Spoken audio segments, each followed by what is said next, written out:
Dalam perkara kasasi 1394 ini telah menjatuhkan putusan dengan menolak upaya kasasi dari jaksa penuntut umum, demikian juga menolak upaya kasasi yang diajukan oleh terdakwa Profesor Dr. Marten Napang. Dengan demikian, mengacu kepada putusan kasasi ini, maka jelaslah di sana bahwa saudara Marten ini tetap dihukum selama 3 tahun. Terus terang saya menghabiskan waktu, tenaga, dana, dan bahkan pikiran. Ya, terus terang hampir saya gila. Gila karena apa?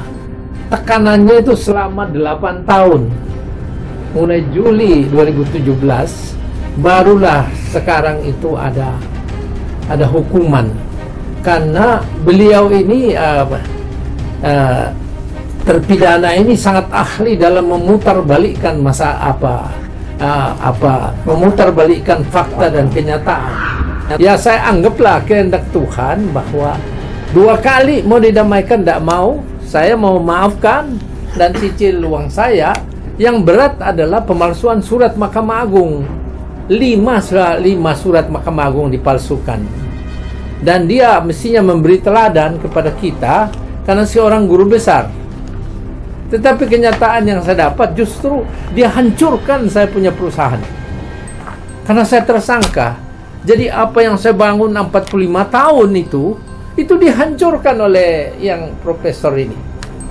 Ya, guru besar yang tidak memberi teladan. Dihancurkan. Saya tersangka sehingga saya tidak dipercaya untuk melanjutkan pembangunan yang nilainya 900 miliar.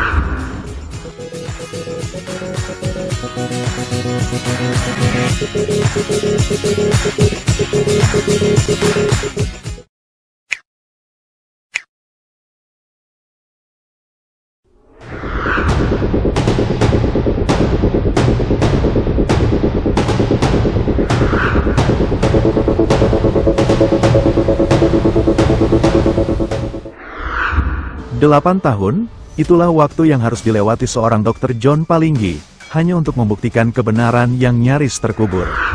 Terdakwa Profesor Dr. Marten Napang, guru besar hukum Universitas Hasanuddin Makassar, akhirnya terbukti bersalah melakukan penipuan dan pemalsuan surat Mahkamah Agung. Kasasi yang diajukannya ditolak, hukuman 3 tahun penjara kini resmi mengikat, inkrah. Namun, perjalanan menuju putusan ini bukanlah jalan lurus. Bayangkan, korban penipuan, Dr. John Palinggi, justru sempat ditetapkan sebagai tersangka, perusahaannya hancur, proyek bernilai hampir 1 triliun terhenti, bahkan 5 surat Mahkamah Agung dipalsukan demi menutupi kebohongan yang dilakukan Prof. Marten Napang. Kini, keadilan akhirnya bicara, tapi, apakah eksekusi segera dilakukan, ataukah masih ada upaya hukum lain? Inilah kisah panjang, tentang keadilan yang tertunda, tentang seorang guru besar hukum yang justru merusak nama hukum, dan tentang seorang korban yang hampir kehilangan segalanya, tapi tetap percaya bahwa kebenaran pada akhirnya akan menang. Selamat pagi, Assalamualaikum warahmatullahi wabarakatuh, teman-teman media. Sebagaimana yang telah kita peroleh informasi melalui Mahkamah Agung, perkara terdakwa saudara Profesor Dr. Marten Napang itu kita sudah peroleh melalui informasi perkara Mahkamah Agung, di mana upaya kasasi dengan perkara 1394K/PIT 2025 itu sudah diputus oleh Mahkamah Agung pada tanggal 20 Agustus 2025, di mana ketua majelisnya itu Priyadi, anggota majelis 1 Dr. Tama Ulianta BR Tarigan, anggota majelis 2 Nur Edi Yono. Majelis dalam perkara kasasi 1394 ini telah menjatuhkan putusan dengan menolak upaya kasasi dari jaksa penuntut umum, demikian juga menolak upaya kasasi yang diajukan oleh terdakwa Profesor Dr. Marten Napang. Dengan demikian, mengacu kepada putusan kasasi ini, maka jelaslah di sana bahwa saudara Marten ini tetap dihukum selama 3 tahun, oleh karena di dalam pada saat putusan banding itu nomor perkaranya kalau nggak salah nomor 66 PIT 2025. Putusan tingkat banding itu menghukum saudara Marten Napang itu selama 3 tahun. Dengan demikian berarti saudara Marten Napang harus menjalani hukuman selama 3 tahun. Nah, putusan ini nanti setelah diterima oleh Kejaksaan Negeri Jakarta Pusat, maka kemudian jaksa setelah menerima salinan putusan 1394 Kapit 2025, maka serta-merta wajib hukumnya berdasarkan pasal 30 Undang-Undang 14 kalau nggak salah Undang-Undang Kejaksaan 2004 itu mewajibkan saudara jaksa penuntut umum melakukan eksekusi karena putusan ini telah berkekuatan hukum tetap. Demikian juga dalam hukum acara pidana diatur juga dalam pasal 270, ya, di sana saudara jaksa sebagai eksekutor wajib serta-merta melaksanakan eksekusi atas putusan yang telah berkekuatan tetap. Demikian, Pak. Pertanyaan. Iya. Pertanyaan pertama, Pak, mungkin terkait dengan eksekusi itu, setelah dieksekusi apakah kemungkinan besar guru besar Unhas itu mungkin bisa dicopot, Pak, kalau terkait itu? Kalau itu mungkin di luar dari konteks yang saya hanya menanggapi terkait dengan putusan ini ya. Iya. Jadi, yang lain, Pak? Jadi harapannya segera Pak Marten dalam hal ini yang sudah mendapat keputusan tetap segera dijemput, Pak, atau gimana? Iya. Kewenangan. Itu kita berharap sih bahwa berdasarkan pasal 30 tadi dan pasal 270 Kitab Undang-Undang Acara Pidana, di mana saudara jaksa penuntut umum itu wajib melaksanakan segera mungkin agar memperoleh kepastian hukum terhadap putusan ini, di mana putusan ini kan sendiri sudah putusan berkekuatan hukum tetap. Mungkin saya tambahkan bahwa terkait dengan pelaksanaan eksekusi itu kan berkait dengan kewenangan, ya, kewenangan penegak hukum. Jadi pelaksanaannya kita serahkan saja sama mereka dan kita tunduk dan taat pada proses hukum. Karena terus terang saya menghabiskan waktu, tenaga, dana dan bahkan pikiran, ya terus terang hampir saya gila karena apa? Tekanannya itu selama 8 tahun, mulai Juli 2017 barulah sekarang itu ada hukuman, karena beliau ini terpidana ini sangat ahli dalam memutarbalikkan memutarbalikkan fakta dan kenyataan. Saya 2 kali, bahkan saya tersangka di sini dilaporkan di Polda. Justru saya dia tersangka di ujung pandang pencemaran. Ya, untung dari Mabes Polri dan sejumlah pejabat itu melakukan gelar sehingga dihentikan tersangka saya, digugat lagi. Pra-peradilan ditolak. Saya pikir saya sudah cukup lah. Tetapi 2 tahun kemudian saya dilaporkan lagi. Dan dengan berbagai alasan-alasan hukum, bahkan saya sangat terjepit dan saya tidak paham lah prosedur hukum yang penuh dengan liku-liku itu. Saya betul-betul 8 tahun tersiksa. Saya sangat tersiksa prosedur hukum ini. Tetapi semua dengan, ya saya anggaplah kehendak Tuhan bahwa 2 kali mau didamaikan tidak mau, saya mau maafkan dan cicil uang saya. Yang berat adalah pemalsuan surat Mahkamah Agung. 5 surat Mahkamah Agung dipalsukan. Dan dia mestinya memberi teladan kepada kita karena seorang guru besar. Tetapi kenyataan yang saya dapat justru dia hancurkan saya punya perusahaan. Karena saya tersangka. Jadi apa yang saya bangun 45 tahun itu dihancurkan oleh yang profesor ini. Ya, guru besar yang tidak memberi teladan. Dihancurkan. Saya tersangka sehingga saya tidak dipercaya untuk melanjutkan pembangunan yang nilainya 900 miliar itu. Saya betul-betul terpukul. Tapi ya, mungkin ada maksud Tuhan juga supaya saya melihat pukulan dan penderitaan ini supaya merubah siar hidup saya menjadi lebih sabar. Ya toh? Jadi kita lihat hikmah yang lebih positif. Ya oke lah. Tetapi di dalam hal ini saya ingin sampaikan pada kalian bahwa tidak ada di muka bumi ini orang fasik, orang jahat yang tidak kena.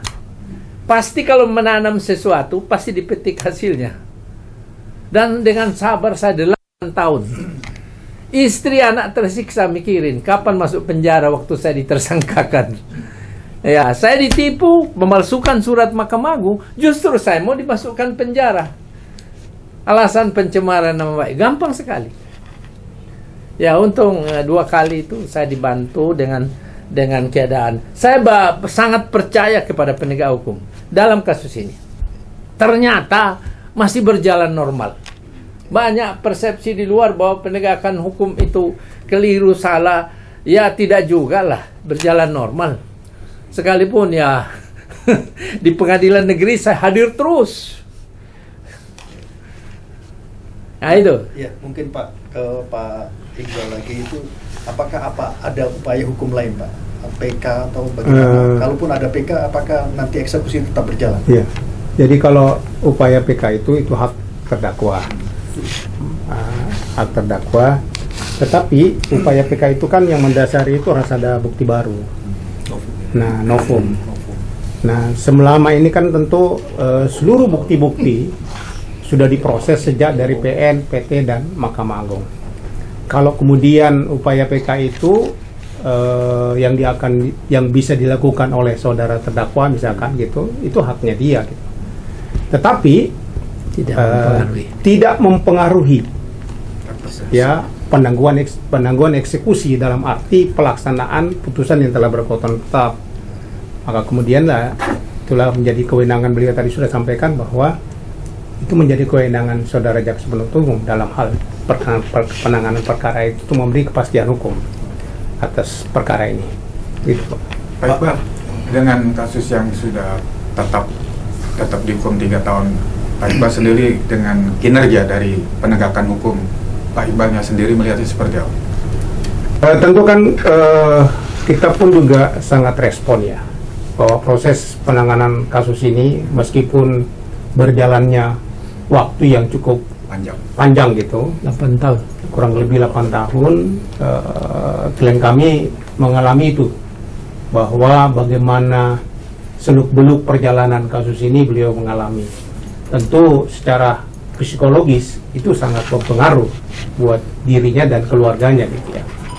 Namun kita juga masih sangat percaya sekali dengan penegakan hukum ini, dan ternyata memberikan kepastian di mana terdakwa yang bergelar guru besar tadi tentu yang harusnya memberi teladan, tetapi ternyata tidak demikian. Nah, membolak-balikan fakta itu tadi bahwa klien saya pernah dilaporin di Makassar pencemaran nama baik 2 kali. Suatu hal yang sangat ironi kan, orang yang mengalami suatu delik penipuan ya kok dibalik nyatakan bahwa dicemarkan nama baiknya terkait dengan apa yang dilakukan gitu.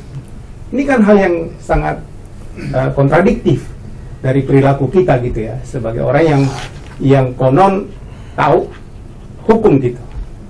Nah, makanya hemat kami berharap setelah salinan putusan Mahkamah Agung ini diterima oleh kejaksaan, maka tidak ada jalan, disegerakan saja agar supaya memperoleh kepastian hukum atas penanganan kasus ini. Selain pidana hukum badan, penjara, ada hukum lain nggak yang? Ya tentu kan kalau upaya-upaya hukum terkait dengan pidana ini ada kan kerugian oleh klien kami yang dialami oleh klien kami ya.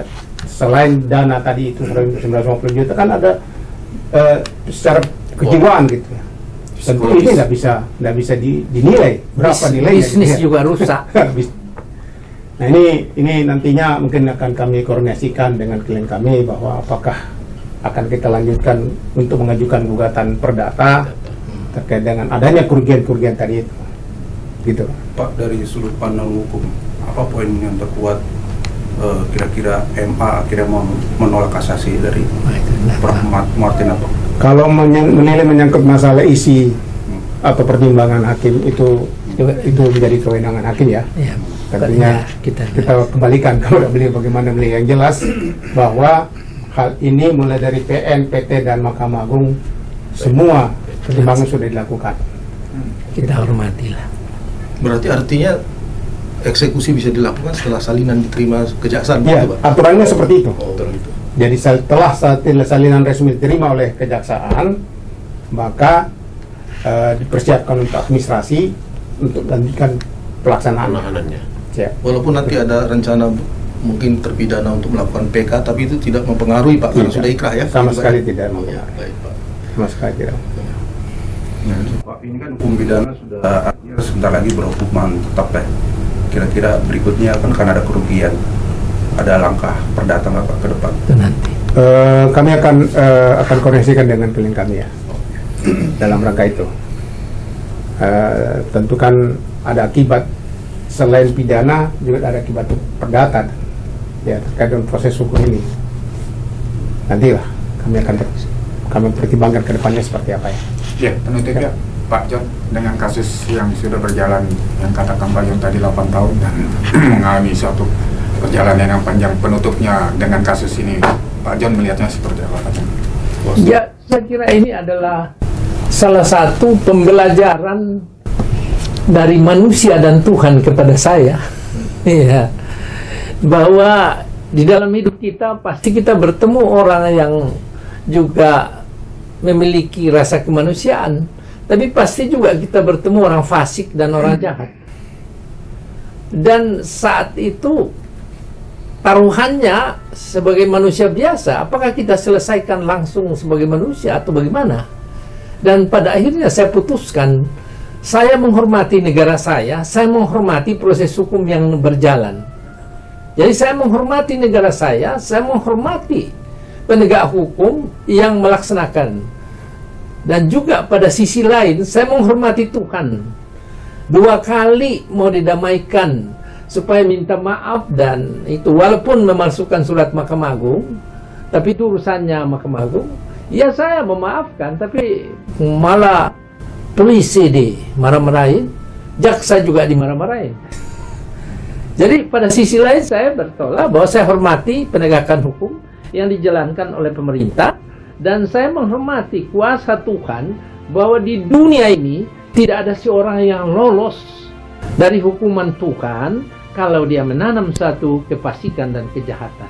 Cuma itu aja. Jadi apapun yang saya tanggung, derita yang saya tanggung, boleh kata miliar-miliaran hilang, 150 miliar-miliaran hilang karena penderitaan. Bisnis saya kacau, pokoknya kacau. Kepercayaan saya dari Cina, Singapura hancur karena mereka mendeteksi saya tersangka. Ya, itu betul-betul saya alami. Demi Tuhan, saya alami penderitaan yang sadar. Sampai banyak orang katakan kalau orang lain mungkin ini sudah mati. Tapi karena saya punya Tuhan, saya tidak mati. Ya, saya percaya kepada Tuhan yang Maha Kuasa, Allah Subhanahu wa Ta'ala. Ya, saya percaya itu, sehingga barangkali bayangkan 8 tahun hanya mikir, kalau tidur mikir begini, kalau tidur mikir gitu. Kenapa saya kok ditipu? Saya beri fasilitas di sini kantornya dulu. Ya, di sini, di ruangan sana. Fasilitas gratis. Apa yang kurang? Ya, sama stafnya. Dan ada di balik ini, ada beberapa kasus yang sedang berjalan. Tapi itu nanti. Jadi masih berikutnya, Pak? Ada sedang berjalan. Closing dari Pak Iqbal. Ya, itu tadi kami hanya berharap aja Ya, terima kasih. bahwa proses salinan putusan Penegak hukum. Terima kita kasih. berharap segera mungkin ya setelah terima salinan putusan untuk memperoleh kepastian hukum. Demikian Pak, terima kasih ya.